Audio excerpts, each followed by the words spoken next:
If you get a fat tax refund every single year, it feels great, but it actually means too much tax was taken from every payslip.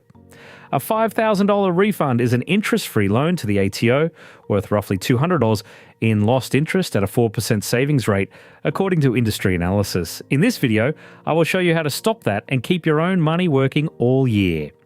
Here is the catch most people never hear about.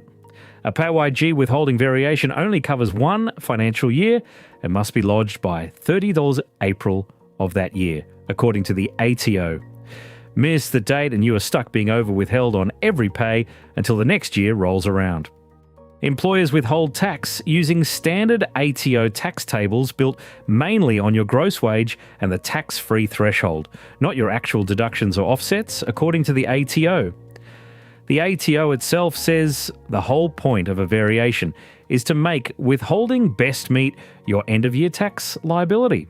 So if you have negative gearing, salary sacrifice, or large work expenses, the tables simply don't know about them and take too much. Let me make that real. If consistent deductions are generating a $5,000 refund at year-end, a downward variation could instead put roughly $192 extra in your pocket every fortnight across 26 pay cycles based on a simple 5,000 divided by 26 calculation. Dropped into an offset account on a $600,000 mortgage at 6%, that money saves you around $300 in interest a year instead of sitting idle at the ATO. Your first job is to find out what is actually being taken. Log into MyGov, link the ATO online services if you haven't already, then open your income statement for the current financial year and note the total tax withheld to date. Compare that figure against what you'd really owe once your deductions like rental losses or salary sacrifice are counted. If you're expecting a refund of several $1,000s, that is your signal you're being over-withheld, according to the ATO. Before you lodge anything, get clear on the goal. A good result is your total PAYG withheld across the year, landing close to your final tax liability.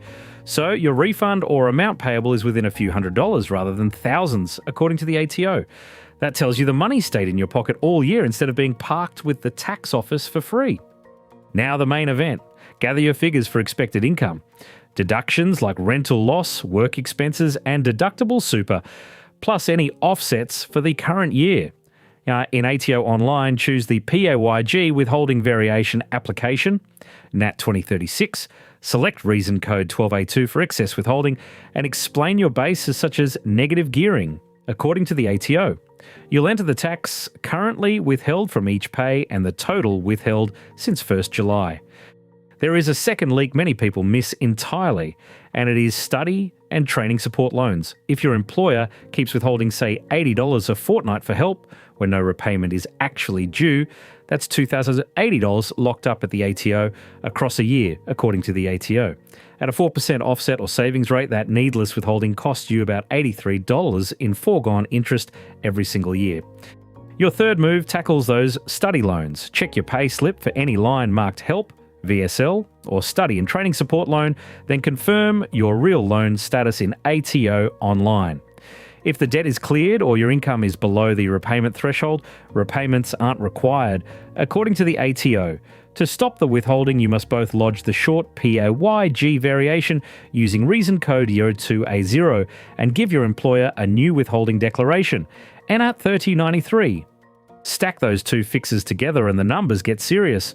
In a worked example, around $4,700 of income tax over withholding plus $2,340 of unnecessary help withholding frees roughly $740 a year. Run that into a home loan offset at 5.5% across 20 years and using a standard annual future value model, it could grow to around $244,000 instead of trickling back as small refunds.